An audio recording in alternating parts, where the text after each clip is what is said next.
Well, hello and welcome once again to the DCL podcast, where we're inviting you to sit back, relax, and we'll be on our way shortly.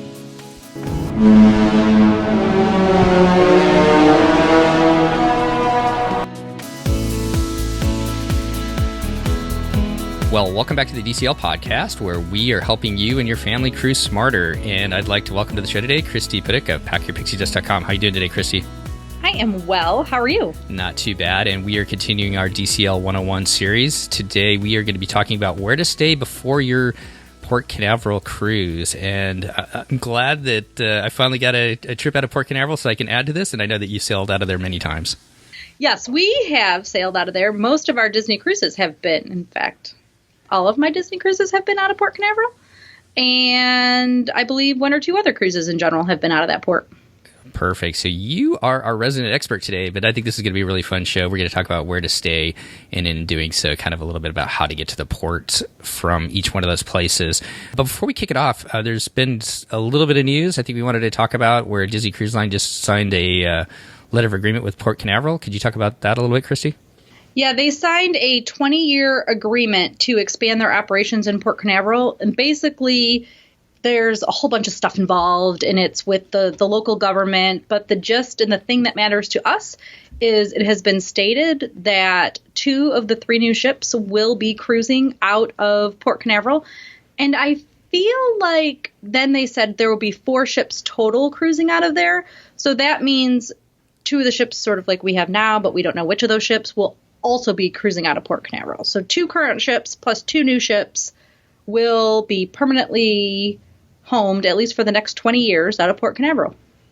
And I guess, to be honest, that's no real surprise. My guess is when they say 4, that, you know, some of them will kind of come and go, maybe move out down to Miami, maybe out of New Orleans or whatnot else. But I guess it's not really a huge surprise since the 3 new ships coming are all LNG. The initial LNG operations are going to be out of Port Canaveral. I know they're working on them out of Miami as well.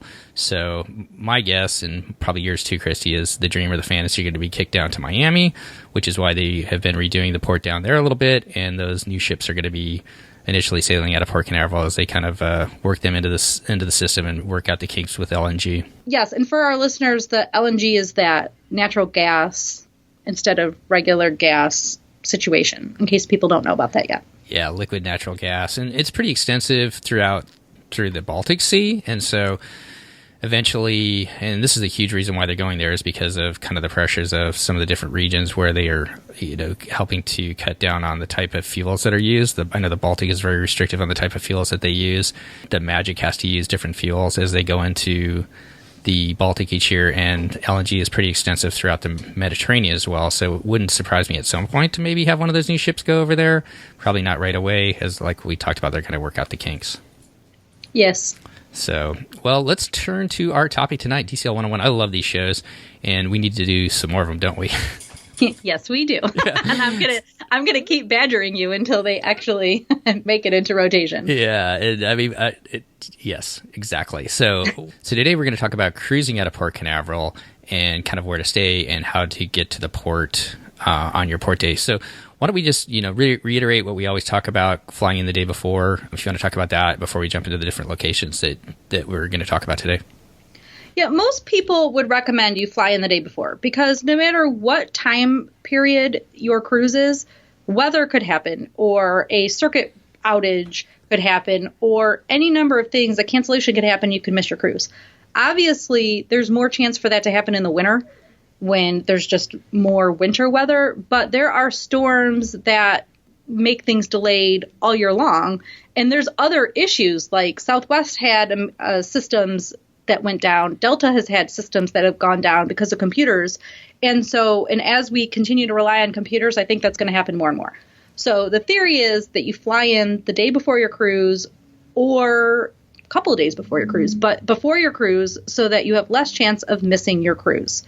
I will say that prior to having my son, we only flew in one time before a cruise. And I think I had about 12 cruises up until that point, and literally only one cruise.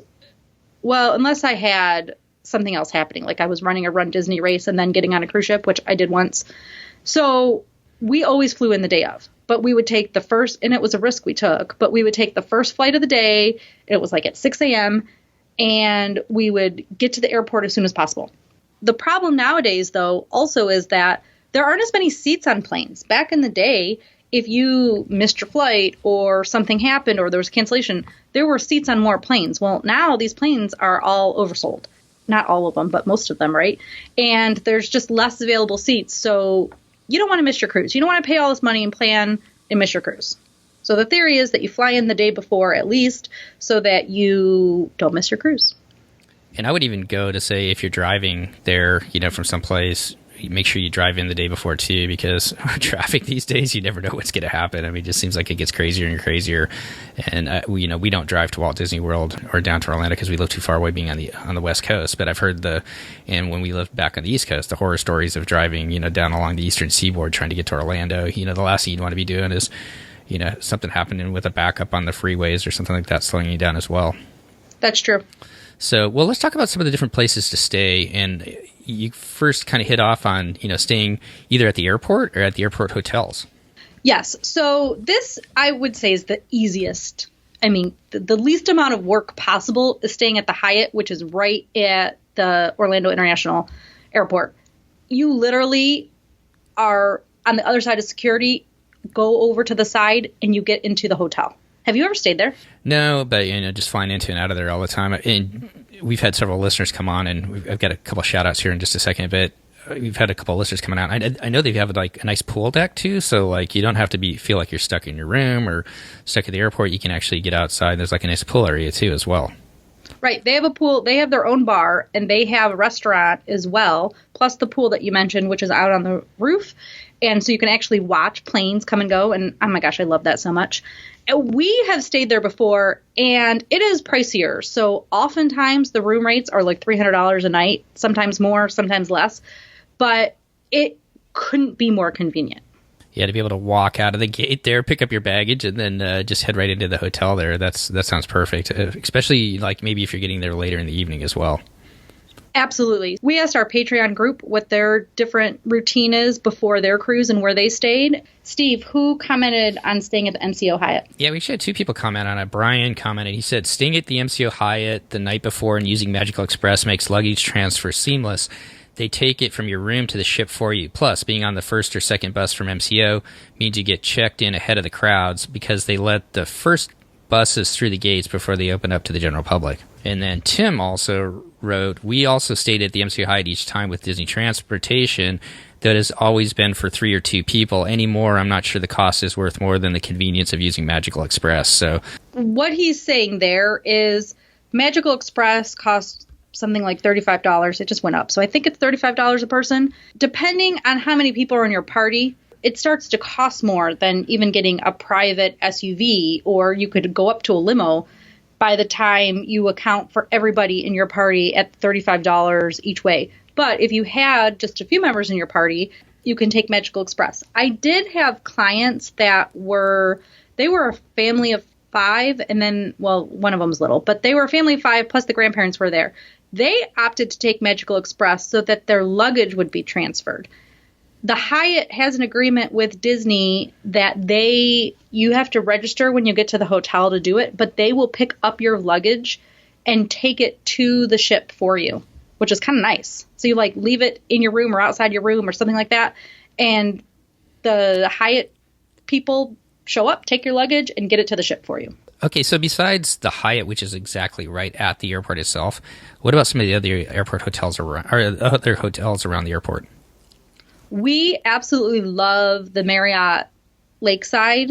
So it's airport, I think it's Marriott Airport Lakeside.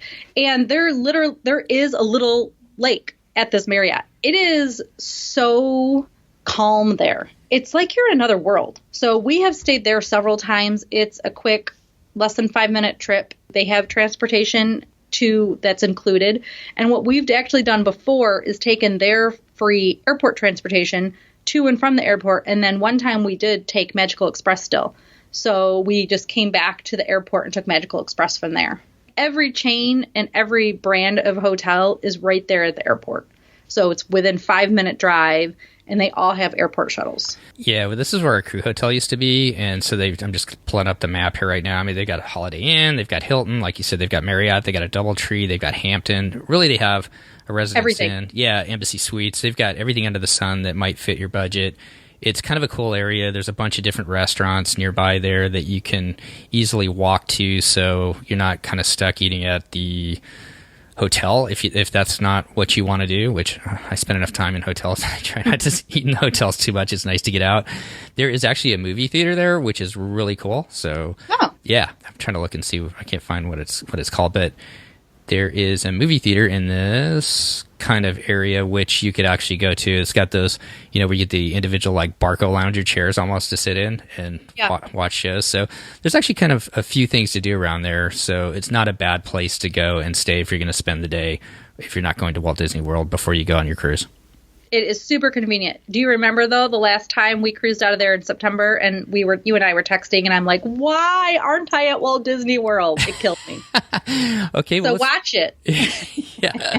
Oh, it's the Epic Theaters. Yeah, Epic Theaters. And there's like a shopping area, too. I think there's like a Five Below. There's a Ross Dress for Less. So if there's some things that maybe you forgot or didn't bring with, and there's a couple different pharmacies, like there's CVS as well. So if there's some things that you need to pick up before your cruise the next day and you forget about it, it's a great place to do that as well.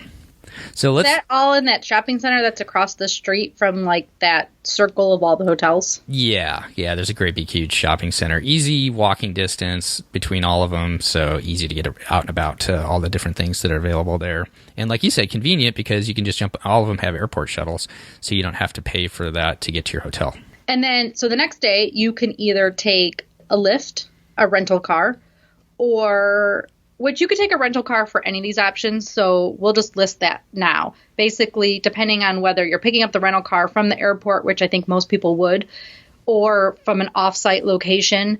If you have a short enough cruise, you might just park it. Like if you had a 3-night cruise, you would just look at the cost and decide, am I just going to park it at the terminal for the 3 nights? Or there are return locations right in Cape Canaveral for rental cars. Yeah, we did the rental car last time, and that worked perfect for our family. It was super easy to drop them off, and I think, like I said, we used Avis last time. I think it was probably took me about 15 minutes after I dropped the family off to fill up the car, drop the car off, and it took me about 15 minutes to get the car dropped off, and then waiting for the shuttle. All in told, it was probably about 45 minutes from the time I dropped them off to the time I was back at Port Canaveral. So definitely doable if that's in your budget or if that's going to work best for you guys. We did a cost analysis, and for us to get a big enough car that would fit us and our luggage plus my mom to get from Walt Disney World to Port Canaveral on our upcoming cruise, it was not cheaper than us just doing private town cars and or private SUVs. So definitely weigh the price versus the convenience. I think it was about the same price. And so I like it when people just show up and help me lift my bags into their cars and take me where I have to go. Definitely. Hey, I want to give a quick shout out. Have you used Costco Travel before? Yes, I use them for my rental cars. Yeah, that is a great place. If you want to make sure, if you're a Costco member, make sure you go and check Costco Travel for your rental car rates too, because you can find some really good rates through them. Yeah, actually, my rental car rate is cheaper through them than as a travel agent. We sometimes get discounts on things, and I get better rates with Costco. And with Costco, you get 2 drivers. Both husband and wife, or whatever your situation is, adults can drive without paying extra fees. Yeah, using Costco is awesome. And I will say that, working in the airline industry, you used to get a lot of really good deals. Not so much anymore. You get some free flights every now and then, which is a good deal, don't get me wrong, but we used to get some good deals for hotels and travel or cars, and those are non-existent these days. So Costco Travel, check it out. So as you talked about, why am I not at Disney World? I had such remorse before our last 3-night cruise in the fall about not going to Walt Disney World instead of just staying at the airport. We decided to stay at the airport for the convenience, and it was super convenient, but I almost took Ubers to Disney Springs just to get there. But by the time I made that decision, it was kind of too late, and I thought, well, this is ridiculous. I need to get over this thought. So for anybody who's going to have remorse, the other option let me just throw this in first. You could go to Universal before your stay. So if you have people that want to go to the dark side and see Harry Potter and whatever else before your cruise, they have the Universal hotels. So the same concept can apply. You can go and do pre-stays at Universal, and or they have like off-site hotels that are very close to Universal. So that is an option. But Walt Disney World, we're Walt Disney World fans, or we're at least Disney fans, which is why we're on Disney Cruise Line. So if you want to get a couple of nights in before your cruise, you can go there. Oh, I like this comment from Nick from our Patreon group. He said, we always, and with capital always, stay in Disney World a night or two before. We love being in that Disney bubble. And I think that's probably the reason why we stayed there on our last cruise. And I think probably why a lot of people do, because it kind of kicks off that vacation. If you're not spending time in the parks beforehand, it kind of gets you into that bubble and kind of starts your vacation there. So what are people's options? Oh, I mean, that's a crazy question to ask. What are your options for staying at Walt Disney World? Because there was about 1 million of them. But what would be your recommendations for how to spend that night before, or some of the things that you thought of? I guess it depends on what you want to do. So people with annual passes might want to go to the parks, and so you would do that. There are people that might spend 2 nights before their cruise at Walt Disney World and then spend a day at a park. So they'll just buy a 1-day park pass, which is obviously very expensive, but if that's what works in your schedule, that's what you're going to do. So they'll go and spend a full day at the park and then the next day go on their cruise. So those are some options. But otherwise, these hotels are amazing. No matter what time of year it is, you can resort hop and just check out the different lobbies and see what they have going on. And the holidays time is obviously amped up because the decorations are just insane. But just going to your Disney hotel and then going over to Disney Springs to walk around and go to dinner and take in their like streetmosphere that they have going on in the evening, because there's always like somebody playing a strolling piano and singing. And then the last time we were there was like a saxophone player playing some music. It was really good. So you can do all those options before and while you're staying in your Disney hotel and staying in your Disney bubble before you go on your cruise. So logistically, I'm kind of thinking about it before I throw a couple other different points in there, but logistically, so it's, you land at MCO, and really when we talk about the airport, we're talking about MCO. Obviously there is Sanford, which is an option, but we're not including that. We're not including that. We're talking about MCO. So logistically, you can get on Magical Express because you've got a hotel stay. They'll get you there for free. It's included. Yes, it's included. Yeah, I shouldn't say. No additional charge. No additional charge. So that kind of reduces, dependent upon what your time frame is, that reduces, a little bit of cost, gets you to the hotel. And then the next day, getting to the port, once again, rental car, private transportation, or you can, once again, pay to go through Disney's transportation to get to the port. Any other options besides that? No other options, but something I want to talk about as it relates to taking Disney's transportation. The one thing that you have to know is that you're not going to get picked up until like 11 or sometimes even 12. You're not going to arrive at the port until 1 o'clock, 1:30, 2 o'clock. And some people just don't want to arrive that late. And my understanding is that Disney tells you the night before what your pickup time is going to be. It'll be like something on your door type of thing. And that's your pickup time. And they'll go to potentially 3 other hotels to pick up people just like they do for Magical Express. And so some people don't want to arrive that late, and it's still $35 or whatever the price is dollars per person. And so that is just something to consider. So you're telling me I'm a Silver Castaway Club member and I get online and I get my 10:30, port arrival time. Disney Transportation is not going to honor that? Well, they're not going to get you there if you take their transportation. And that's my point. I was being a little sarcastic there, but yeah, I know you are. So they don't. Yeah, if you pick that 10:30 arrival time, they are not going to base your pickup time at Disney World based on your arrival time. That doesn't factor into the equation at all. No, it doesn't. And so you have to decide. Now that video is super cute, and kids do like it. And we did it once. We've taken Disney transportation to the port, and Blake loved that video. But I'm impatient, as we all know. Yeah, so it kind of depends on your family. I know that we've got several listeners that love taking Disney transportation, so if it works for you, go ahead and book it. But if not, is that something can you book that the night before, or do you have to do that ahead of time? Do you know? Well, I do know this because I had to do it for a client at the last minute. You have to book it either 3 days. Well, okay, from the airport. I don't know what happens from your Disney hotel. I'm not sure if you can do this the night before, but from the airport, you can book the transportation the day of. So you either have to do it 3 days before or the day of. And I assume from Walt Disney World, it has to be done 3 days before. Okay. Well, just to keep on that topic of Walt Disney World, one of the other things, obviously, if you get that hotel, you're going to go into the parks. You have the options to book your fast passes early.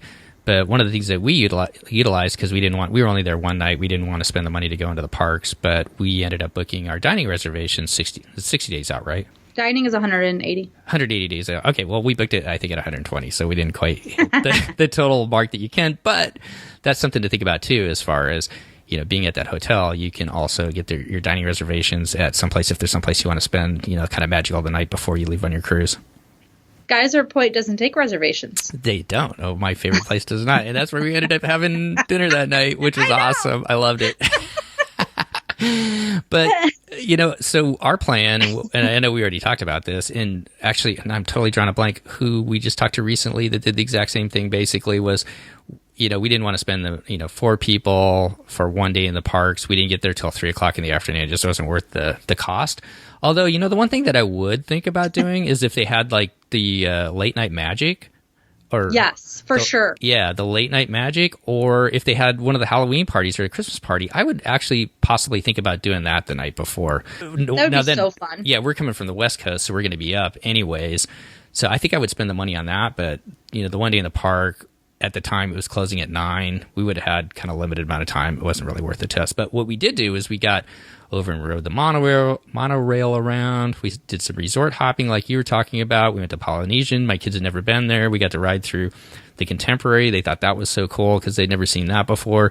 And then being DVC members, we went to the Top of the World Lounge and watched the fireworks. But you can watch that at you can watch those fireworks at the Poly. You can watch it at, the Grand Floridian. You can go over to Wilderness Lodge and watch it. So there's a lot of different fun things, and that's all around the Magic Kingdom. And you talked about Disney Springs. Any other brainstorming things as we're talking about it right now that you would recommend, Christy? The boardwalk is also fun. So the boardwalk area behind Epcot, they have the whole Streetmosphere situation going on too, where in the evening they have that juggler guy who also does some other stuff. I think they have a magician. Maybe that's the same guy. But they have activities back there by the boardwalk resort that you can walk around and see as well. And you can see the fireworks at Epcot and Hollywood Studios, right? And the high ones at the Magic Kingdom. Can you hear the music? Do they pump the music out anywhere? No. Okay. No music for any of them. It was funny. So I was there a couple of weeks ago, and so they play the music at Wilderness Lodge. They play the music if you are near Trader Sam's at the Poly, and I believe actually out where the Dole Whip is, they play the music there as well. At the Poly, it is so loud everywhere. It's piped through because we stayed there once, and it's lovely, but it's loud everywhere. Yeah, so you don't get the castle show, but you get the music with the fireworks, which is really cool. And they do it at the Contemporary as well. Okay. Because the Contemporary has the Top of the World Lounge. They also have up in California Grill. If you end up dining there anytime that day, you can go up there. But there's also a catwalk between Bay Lake Tower and the main Contemporary Hotel. And you can watch the fireworks from there, and they pipe in the music to there as well. So I think we could keep talking about Walt Disney World forever, but I think there's a lot of things that you can do that actually don't cost you money, that you can kind of entertain yourselves, like with the resort hopping, especially at Christmas time or Halloween. It's kind of cool when things are decorated. So I think there's a lot of options that you could do there where you don't have to spend the additional money going into the parks if you don't want to. So just a great place to stay. And I'm sure our listeners probably have some other ideas. If anybody out there has some things that you guys like to do in the Disney bubble before you go on your cruise, besides going to the parks, we'd love to hear it, and we can make sure that we get it out to people as well. Yes, and just so people know, I don't think there's decorations for Halloween anywhere but Main Street. Yeah, you're right. In the Magic Kingdom. You're right. That's a good point there. So that people aren't showing up thinking they're going to see decorations somewhere and not. No, that's a good point. Steve said. I overstated that. You're right. But Christmas, magical down there. So everywhere. Cool. Yeah. Everywhere. It's an explosion of Christmas everywhere. So anything else about Walt Disney World you can think of? No, just, I guess, decide your next day how you want to get there. We often will take Uber. If there's more of us, though, then we'll sometimes just pre-plan that town car. Like if we have a longer cruise or a longer trip and we're going to have bigger luggage, then I'll either book the town car or a private SUV. Any problems ever using Uber down there as far as not being available? Never not available. But I will say on our last trip to the airport, the Uber was took a really long way. So I will start telling people that I need to be places sooner than I do so that they don't try to avoid tolls by taking the long way. And then let me also give the name of the guy that we use for our private transportation. Sure. We've been using him since Blake was a baby, and he'll actually do car seats, although you have to be accepting sometimes of what the car seat that they have is, so keep that in mind. But I use Orlando Airport Town Car Service, and we will put his website link in the show notes. The owner is George, and so Blake's almost 6. We've been doing it since his 5.5-month-old trip. And it is so nice. They show up exactly when they need to be there. When you use him from the port to the airport, you just say sort of your time you're going to get off the ship because you don't know. And then you'll just keep in touch with him. Keep in touch with them. They'll text you in the morning to say, hey, we're going to be here after such and such time or whatever. And they'll just read their paper and drink their coffee and wait for you to show up. And then they'll show up in the pickup line once you say you're off the ship. It's really convenient. Well, anything else about Walt Disney World before we turn to Cape Canaveral itself? No. Okay, well, let's move on to Cape Canaveral. For those of us that don't want to stay time in the Disney bubble, we want to get away from the airport because we're tired of being around airports, and we want to get close to the port as we can. Let's go on over to Cape Canaveral, where the ship actually leaves from. There's an entire world of people that love staying in Cape Canaveral.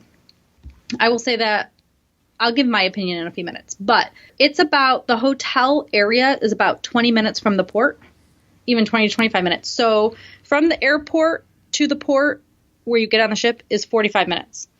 And then about 20 to 25 minutes away from the airport and away from the port is where the whole Port Canaveral, or Cape Canaveral rather, town is located, where there's a bunch of things happening on the street, like people are walking around all over the place, and there's the places to get dinner and lots of hotels and things like that. So just know that it's a good 20 to 25 minutes away from the port where you'll be staying, but you are on the ocean.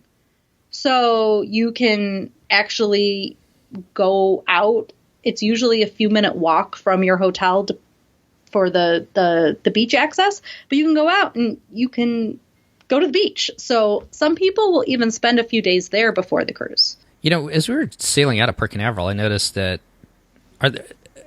here's an angle too. Besides the hotels, I wonder what kind of Airbnb availability there is there. It looked like there was some apartments almost that, and I know, gosh, there's somebody that we know, their parents live in Cape Canaveral. So I wonder if that might be an option for people too, especially if you have a larger family and you want to spend a couple of days there. You might try Airbnb as well, because then you get the kitchen to kind of offset some of the costs, and sometimes that's just easier having a kitchen for breakfast and that stuff like that.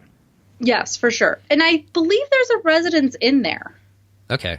So then that would have a kitchen as well. But obviously that's an option. Everybody has to look at their own thing, because sometimes there's people have problems, and sometimes everybody's luck is really good with Airbnb. So just keep that in mind. So benefits of staying in Cape Canaveral: you get close to the port there. You've got the beach to be able to maybe spend the day on the beach the day before if you want to get your beach fix in. Have you guys been down to the beach? Is it pretty nice?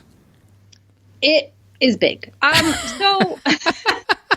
All right, I'm going to give my opinion on the stay. We had a flight that was coming in, so this will sort of maybe answer this question. We had a flight that came in at like 3 o'clock or something, which I think was then delayed. And so we didn't get out to the port until at like 6:30 or something.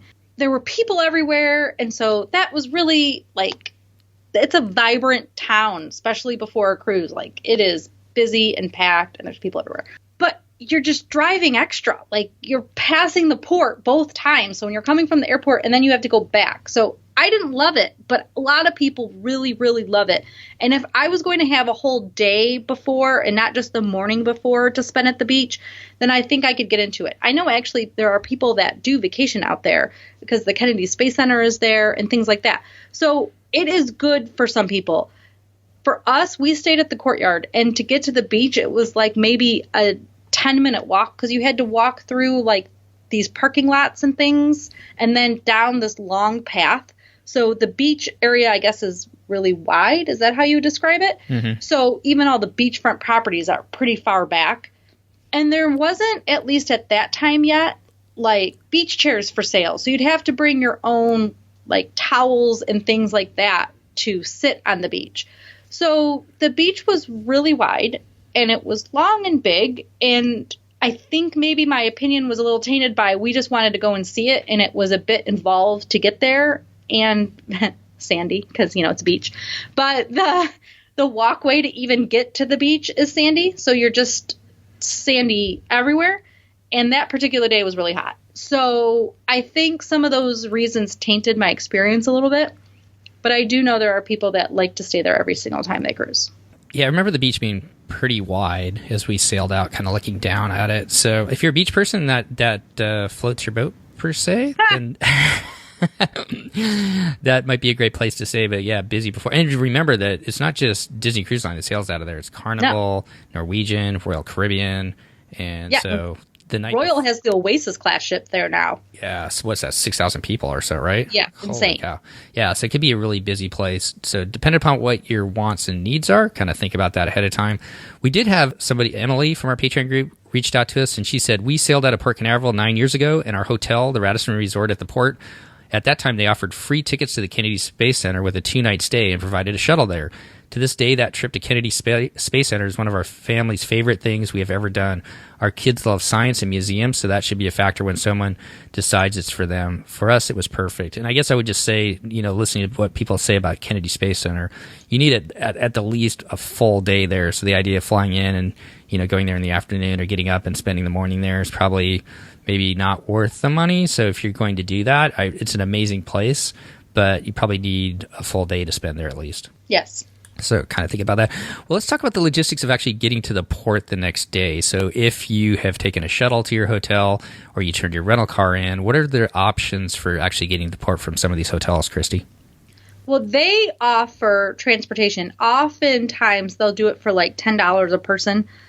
It's possible that with certain types of stays, you can have your transportation at the port included. But most of the time, it's like $5 or $10 a person.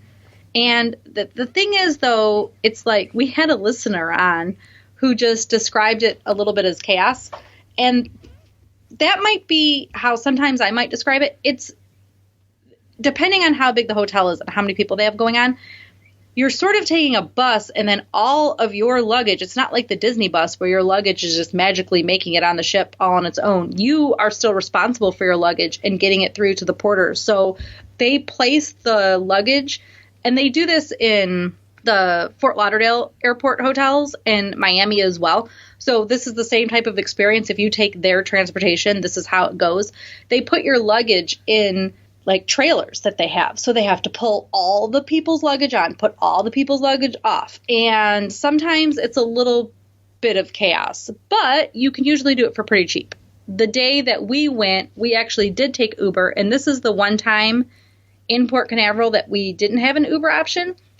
We had Uber in the morning to the port. That was easy. And out of there, we took it one other time. We've never had an issue with that. But there was one time that we had to go from the port to the hospital in the middle of the day, and we could not get Uber back from the hospital to the port. So the middle of the day, there was not an Uber to be had in Port Canaveral. Or Cape Canaveral. So that'll be something people need to watch out for. The Uber isn't as readily available as it would be by the airport. Good points there. So we used one of those because we didn't know any better when we sailed out of Miami. We stayed at a Hampton, pulled in, and they're like, hey, do you want to take our shuttle the next day? And I can't remember what, to be honest, I do not remember the cost. I don't think it was super expensive. I want to say it was like maybe $40 for the four of us. And the hotel we were at was pretty close to the airport, so not very far from the port, as I've kind of found out. You would have paid like $26 or maybe $36 to just take a cab. Yeah, and in all honesty, like the bus showed up. It was this really beat up bus. We get on the bus, and we're waiting, and we're waiting, and we're waiting. Finally, it leaves, and then we head to another hotel, and then we sit at that hotel for a while. So I'm not disparaging it if that works for you. I guess what I would say is maybe know what you're getting into, or maybe ask them, because sometimes, as we found out, like, they have fixed prices in a lot of places for cabs. I think cabs kind of get the short end of the stick sometimes these days. Like everybody's like, oh, Uber's so much better, which I think generally it is. So don't yell at me about the cabs. But I think that there are times when cabs are worth taking. And in places like Miami, when you're going from the port specifically to the airport, or say you're in Orlando, you're going from the airport specifically to Walt Disney World. And I don't know this for sure in Orlando, but a lot of places they have fixed prices. So and sometimes it might be easier to just get that cab and make sure you talk to the cab driver ahead of time. What's the fixed price to go between here and there? Or is there a fixed price? Because if you don't ask for it, sometimes they may not give that to you. So. Right. But it would have been better in all honesty. I think we would have probably been better off just taking the cab. It worked for us. We got to the port in plenty of time. We made our boarding time. It wasn't that bad of a deal, but I didn't realize what we had signed up for until we went through the whole the next day. And you also arrive with your busload full of people, which means that all those people also have to go through security. It's like at the airport, the same security situation. And so if you are in a car of just yourself, then you are arriving. I mean, obviously other people are arriving, but you're not necessarily arriving with a busload of people that all have to go through the security line with you.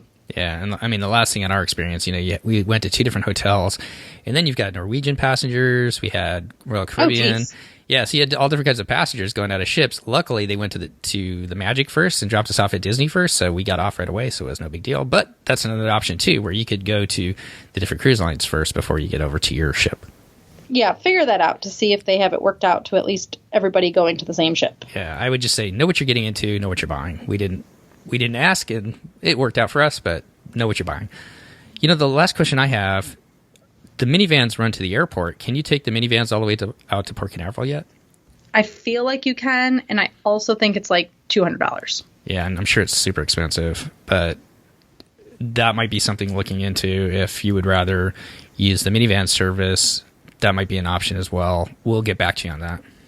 Yes. For people out there who are listening to that have toddlers, or I would say preschoolers that weigh a little bit, they have to weigh over 30 pounds. There is a blow-up car seat called Bumble Bum, and I got it on Amazon. And I will say that when we first started using it, I had done some research.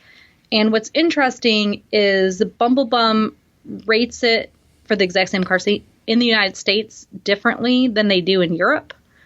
So I may have fudged for just a little bit in the beginning and used it for my child based on the ratings in Europe, because I think in the United States it was an issue of his age versus his weight. And obviously the weight and the height are the things that matter for car seats. And so I just utilized what it is in Europe and what age and height or weight and height they said. So Bumble Bum is blow up. You literally throw it in your backpack. It's not super small, but it's basically like the size of 2 of those bigger Tervises stuck together.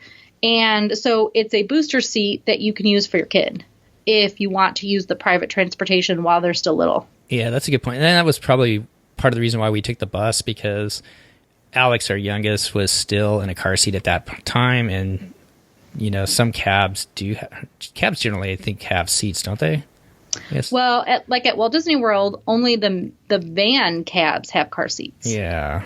And those aren't as readily available, so. Yeah, and I think that's why we took the bus, because we knew that, he could be safely on the bus versus, being in a cab or an Uber, if they didn't have a car seat. Because we did not bring our car seat with us, because it was like one more thing to pack. So.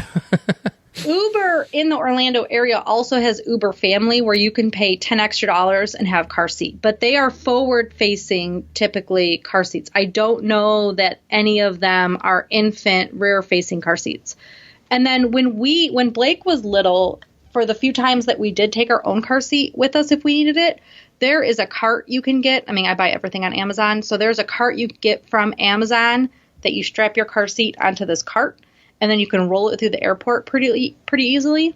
And while they're, not quite infants, but still kind of young, I think like when Blake was 2 or 2.5 or whatever, he used to just sit in that car seat at the airport.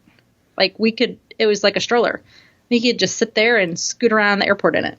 That's awesome. So you can do that if you want to do these private cars. And we'll just take our little Bumble Bum, or when we had a regular car seat, and throw it in whatever hired car, Uber or Lyft that we use to and they didn't care that they waited for a couple minutes for us to hook it up. Well, anything else? Those are your options. Yeah, anything else you can think of as far as where to stay before, and any other options as far as where to stay, how to get there when you're sailing out of Port Canaveral, Christy?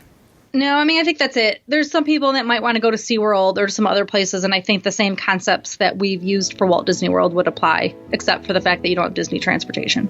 Definitely.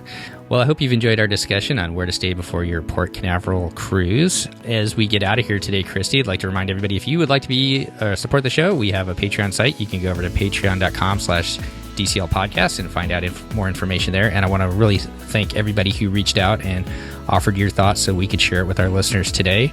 And before we get out of here, Christy, where can people connect with you? Pack Your Pixie Dust all over the internet. So you can find me on Facebook, Instagram, Pinterest, and Twitter. And for everybody out there, if you don't have a travel agent, if you need some help planning your next cruise, whether it's on Disney Cruise Line or somebody else, or planning your next trip to Walt Disney World, Disneyland, Aulani, or Adventures by Disney, Christy would love to be able to help you. And like you said, you can find her over at packyourpixiedust.com. That's where your travel information is, right, Christy? Yes. And of course, you can always find me, Steve, at DCL Podcast on Facebook, Twitter, and our Instagram account is what? It's DCL say it again. Oh. Oh my gosh. I need to go run. DCL _podcast. There we go. DCL _podcast. Follow us over there on Instagram as well. We'll try and get some more pictures out there. So, well, it's been fun talking today, Christy. I love these shows, and we need to get another one out soon. Yes, if people have another topic they want us to discuss, just reach out and let us know. Definitely. We've got some ideas on what's included on board. We are also going to talk about dining options on board the different ships, what's included, what is not. And so if you have some different topics. And once again, if you have a favorite place that you like to stay and want to give a shout out to it, please reach out to Christy and I, and we'll make sure we get it out on our Facebook page and probably in another podcast as well, so we can help all of us travel a little bit smarter next time we cruise. Absolutely. Have a good day, everyone. Yeah, so from all of us here at the DCL Podcast, if you're heading out on your next vacation soon, all of us here would like to wish you fair winds and safe travels as you head out on that next adventure. Goodbye, everybody.